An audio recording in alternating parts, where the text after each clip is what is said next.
Good morning. ഇന്ന് 10th Feb 2026 and ഇന്ന് news paper നോക്കിയപ്പോൾ കുറച്ചധികം നല്ല ന്യൂസുകളുണ്ട്. സാധാരണ നമ്മൾ വായിക്കുന്ന പോലെയല്ല. സാധാരണ പൊളിറ്റിക്സ് ഫീൽഡ് ആയിരിക്കും. ഇൻഫോർമേറ്റീവ് അല്ലെങ്കിൽ നമുക്ക് ഇൻട്രസ്റ്റിംഗ് ആയിട്ടുള്ള ന്യൂസ് സാധാരണ വളരെ കുറവാണ്. ബട്ട് ഇന്ന് 5 to 8 ന്യൂസ് നമുക്ക് കിട്ടിയിട്ടുണ്ട്. വേറെ സോഴ്സസ് റിലൈ ചെയ്യേണ്ടി വരില്ല. So let's start. First news is from Lok Sabha. ലോക്സഭയിലെ സ്പീക്കർ ഉണ്ടല്ലോ, ഓം ബിർളയെ പുറത്താക്കാനായിട്ട് ഒരു പ്രമേയം നൽകാൻ നമ്മുടെ ഓപ്പോസിഷൻ തീരുമാനിച്ചിട്ടുണ്ട്. കാരണങ്ങൾ ഒരുപാടുണ്ട്. വൺ ഓഫ് ദ റീസൺ, ഒരുപാട് പേരെ സസ്പെൻഡ് ചെയ്യുന്നു, ഇവർക്ക് പറയാൻ അവസരം കൊടുക്കുന്നില്ല, സ്പീക്കർ കൂടുതലും റൂളിംഗ് പാർട്ടിയെ ഫേവർ ചെയ്യുന്നു എന്നുള്ളൊരു പരാതിയാണുള്ളത്. ഈ നോട്ടീസിൽ ഏകദേശം 102 MP ഒപ്പിട്ടു എന്നാണ് പത്രത്തിൽ പറയുന്നത്. നെക്സ്റ്റ് ഒരു അപ്ഡേറ്റ് നമ്മുടെ തളപതി വിജയുടെ ജനനായകൻ എന്ന് പറഞ്ഞ സിനിമയെക്കുറിച്ചാണ്. ജനനായകൻ Jan 9th ഇറങ്ങാനിരുന്ന സിനിമയായിരുന്നു. വമ്പൻ ഓഡിയോ ലോഞ്ചും പ്രൊമോഷനും ഒക്കെ ചെയ്തതാണ്.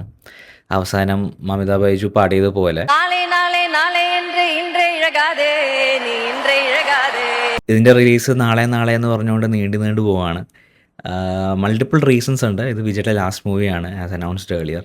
പുള്ളി രാഷ്ട്രീയത്തിലോട്ട് ഇറങ്ങുകയാണ്. ഈ വരുന്ന തമിഴ്നാട് നിയമസഭ ഇലക്ഷൻസിൽ മത്സരിക്കുന്നുണ്ട്. ആൻഡ് അതിൻ്റെ പ്രശ്നം എന്താണെന്ന് വെച്ചാൽ, ഈ ഇലക്ഷൻ അനൗൺസ് ചെയ്ത് കഴിഞ്ഞാൽ പിന്നെ നമുക്ക് ആ സിനിമ റിലീസ് ചെയ്യാൻ പറ്റില്ല. റെസ്ട്രിക്ഷൻസ് വരും. ഓൾറെഡി പ്രൊഡ്യൂസേഴ്സിന് വമ്പൻ നഷ്ടമാണ് ഉണ്ടായേക്കുന്നത് ഇത് ഇങ്ങനെ നീണ്ടുപോകുന്നത് കാരണം. നീണ്ടുപോകാനുള്ള reason is censor board certificate കൊടുക്കാത്ത ഇഷ്യൂസാണ്. അവർ ബാക്ക് ആൻഡ് ഫോർത്ത് ഹൈക്കോർട്ടും സുപ്രീം കോർട്ടും ഒക്കെ വരെ പോയി. ആൻഡ് സ്റ്റിൽ വളരെ അഡമൻ്റാണ് കുറച്ച് സീൻസ് കട്ട് ചെയ്യാനായിട്ട്. ആൻഡ് അറ്റ് ദി എൻഡ് ഇപ്പോൾ പ്രൊഡ്യൂസേഴ്സ് അത് സമ്മതിച്ചിട്ടുണ്ട്. They are ready to trim those scenes. And ഒന്നുകൂടെ ഈ സീൻസ് കട്ട് ചെയ്തിട്ട് സബ്മിറ്റ് ചെയ്ത് കഴിഞ്ഞാൽ മേ ബി വിത്തിൻ 4 days അവർക്ക് സെൻസർഷിപ്പ് കിട്ടും, കംപ്ലീറ്റ് ആവും. വേറൊരു അപ്ഡേറ്റ് EPF കുറിച്ചാണ്. നമ്മുടെ എംപ്ലോയി പ്രൊവിഡൻറ്റ് ഫണ്ട് ഉണ്ടല്ലോ. ഏർലിയർ EPF നിന്ന് വിഡ്രോ ചെയ്യണമെങ്കിൽ വ്യക്തമായിട്ടുള്ള റീസൺ സബ്മിറ്റ് ചെയ്യണം, ക്ലെയിം സബ്മിറ്റ് ചെയ്യണം, അങ്ങനത്തെ ഒരു പ്രോസസ്സായിരുന്നു EPF. ബട്ട് ഗവൺമെൻറ് ഇപ്പോൾ ഇൻസ്റ്റൻ്റ് ആയിട്ട് EPF വിഡ്രോ ചെയ്യാനൊരു ടെക്നോളജി ഡെവലപ്പ് ചെയ്യുന്നുണ്ട്. അത് നമ്മുടെ ഉമങ് എന്ന് പറഞ്ഞ ആപ്പ് വഴിയാണ് ഇപ്പോൾ പ്ലാൻ ചെയ്യുന്നത്. ഇപ്പോൾ എമർജൻസി സിറ്റുവേഷൻസിൽ വെയിറ്റ് ചെയ്യാതെ വിത്തൗട്ട് ഡിലേ EPF വിഡ്രോ ചെയ്യാൻ പറ്റും. That's A good side. But bad side എന്താണെന്ന് വെച്ചാൽ, EPF നമുക്ക് എടുക്കാൻ പറ്റാത്തൊരു സാധനമായിട്ട് വെച്ചിരുന്ന ഒരു എന്താ പറയുക, ഒരു ഫണ്ടായിരുന്നു. ആൻഡ് അതിപ്പോൾ ഇൻസ്റ്റൻറ്റ് വിഡ്രോവൽസ് കൊടുക്കുമ്പോൾ ആ ഫണ്ടിൻ്റെ പേർപ്പസ് അല്ലെങ്കിൽ മിസ്യൂസ് ഉണ്ടാകാനുള്ള സാധ്യത വളരെ കൂടുതലാണ്. ബട്ട് എനിവേസ്, എമർജൻസി സിറ്റുവേഷൻസിൽ നമുക്ക് EPF ഇനി വിഡ്രോ ചെയ്യാൻ പറ്റും through Umang app. Okay, from the world of business and finance, നമ്മുടെ ടാറ്റ മോട്ടോഴ്സ് ജാഗ്വർ ലാൻഡ് റോവറിൻ്റെ പുതിയൊരു പ്ലാന്റ് തമിഴ്നാട്ടിൽ തുടങ്ങിയായിരുന്നു.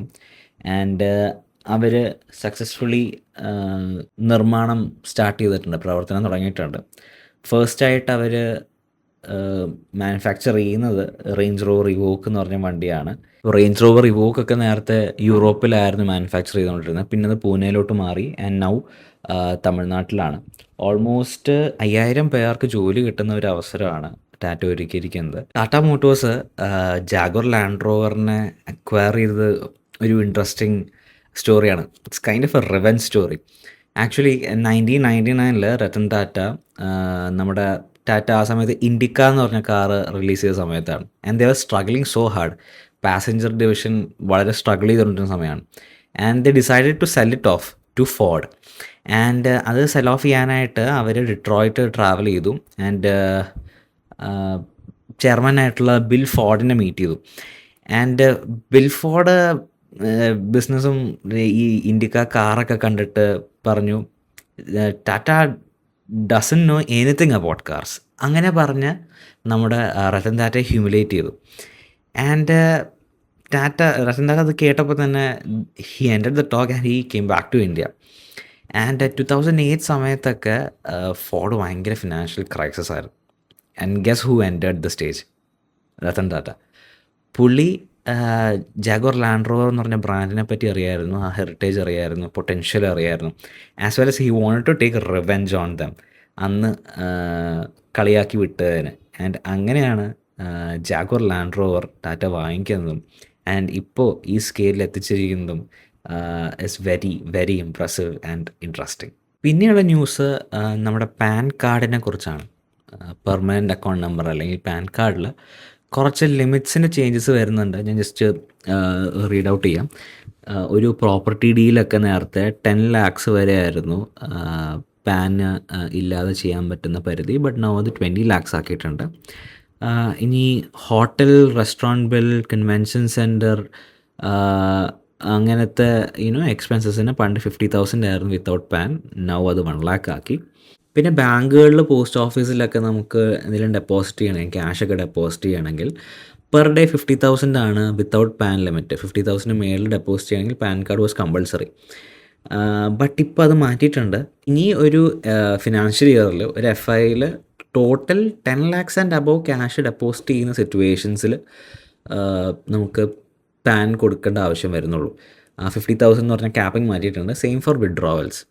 പിന്നെ മ്യൂച്വൽ ഫണ്ട്സ്, RBIയുടെ ബോണ്ട്, പിന്നെ ഡിബെഞ്ചേഴ്സൊക്കെ ഇപ്പോഴും മാറ്റമൊന്നുമില്ല. 50,000 ആൻഡ് അബവ് ട്രാൻസാക്ഷൻ ആണെങ്കിൽ പാൻ കമ്പൾസറി ആക്കി വെച്ചിട്ടുണ്ട്. As well as unlisted shares ഒക്കെ ചെയ്യുന്നതിന് 1 lakh ആൻഡ് അബവ് ആണ് ക്യാപ്പിംഗ് വെച്ചിരിക്കുന്നത്. അപ്പോൾ അതിന് മാറ്റമില്ല. ബട്ട് വളരെ ഇമ്പോർട്ടൻ്റ് ആയിട്ടുള്ള ചേഞ്ച് ഈ ബാങ്കിങ്ങിൽ വരുന്നതാണ്. ബാങ്കിങ്ങിൽ ഇനി 50,000 പകരം 10 lakhs വരെ പാൻ വേണ്ട എന്ന് ആക്കിയിട്ടുണ്ട്. പിന്നെ MSME without collateral loans 10 lakhs ലിമിറ്റിൽ നിന്ന് 25 lakhs ആക്കിയിട്ടുണ്ട്. അടുത്ത ഫിനാൻഷ്യൽ ഇയർ തൊട്ടായിരിക്കും അത് ഇംപ്ലിമെൻ്റ് ആവുക. വേറെ ന്യൂസ് ഉള്ളത് കോതമംഗലത്ത് ഒരു പുതിയ ഇനം തുമ്പിയെ കണ്ടുപിടിച്ചിട്ടുണ്ട്, ഡ്രാഗൺ ഫ്ലൈ. ആൻഡ് ഈ ഒരു ഡ്രാഗൺ ഫ്ലൈക്ക് സിൻസ് ഇത് കേരളത്തിലും ആണ് ഡിസ്കവർ ചെയ്തതുകൊണ്ട് കേരളത്തിൻ്റെ പേരാണ് ഈ ഡ്രാഗൺ ഫ്ലൈക്ക് കൊടുത്തേക്കുന്നത്. ആൻഡ് പേര് ലൈറിയോതെമസ് കേരളൻസിസ്. ആള് ബ്യൂട്ടിഫുള്ളാണ് കാണാനായിട്ട്. 3 centimeter മാത്രമാണ് നീളമുള്ളത്. ആൻഡ് ഇതിൻ്റെ ആൺതുമ്പിക്ക് ചുവപ്പിൽ കറുത്ത പാടുകളും പെൺതുമ്പിക്ക് മഞ്ഞയിൽ കറുത്ത പാടുകളാണ് ഉള്ളത്. പേര് കൊടുക്കാൻ മെയിൻ റീസൺ ഇത് കേരളത്തിൽ കണ്ടെത്തി എന്നതാണ്. സെക്കൻഡ് റീസൺ ഒരു ആദരവ് പോലെയാണ്. സംസ്ഥാനത്തിൻ്റെ സമ്പന്നമായ ജൈവ വൈവിധ്യം കണക്കിലെടുത്താണ് ഈ പേര് കൊടുത്തിരിക്കുന്നത്. വേറെ ന്യൂസ് നമ്മുടെ ഓവറോൾ കാലാവസ്ഥയെക്കുറിച്ചാണ്. ചൂട് ഭയങ്കരമായി കൂടുകയാണ്. ഓൾമോസ്റ്റ് 2 to 4 degrees Celsius വരെ കൂടുമെന്നാണ് പറഞ്ഞിരിക്കുന്നത്. ഓൾറെഡി പാലക്കാട് പോലുള്ള ജില്ലകളിൽ 40 degrees ക്രോസായി. ആൻഡ് ശ്രദ്ധിക്കേണ്ട കുറച്ച് കാര്യങ്ങളുണ്ട്. 11 AM to 3 PM വരെ കൂടുതൽ സമയത്ത് പുറത്തിറങ്ങാതിരിക്കാൻ നോക്കുക. നല്ലപോലെ വെള്ളം കുടിക്കുക. മാർക്കറ്റുകൾ അല്ലെങ്കിൽ ബിൽഡിങ്സിൽ ഫയർ ഓഡിറ്റ് കണ്ടക്ട് ചെയ്യണമെന്നും പത്രത്തിൽ പറയുന്നുണ്ട്. കാരണം ചൂട് കൂടുമ്പോൾ തീ ആളാനും തീ കത്താനുള്ള സാധ്യത വളരെ കൂടുതലാണ്. സോ അതൊക്കെ ശ്രദ്ധിക്കുന്നത് നല്ലതായിരിക്കും. സോ ഇന്നത്തെ വീഡിയോ ഇഷ്ടപ്പെട്ടു എന്ന് വിചാരിക്കുന്നു. And the word for today is elucidate. ELUCIDATE. Elucidate എന്ന് വെച്ചാൽ to clarify or explain things. And ഇന്നത്തെ എക്സ്പ്ലനേഷൻ ആൻഡ് ഇന്നത്തെ ക്ലാരിഫിക്കേഷൻസ് മനസ്സിലായി അല്ലെങ്കിൽ ഇഷ്ടപ്പെട്ടു എന്ന് വിചാരിക്കുന്നു. And see in the next one.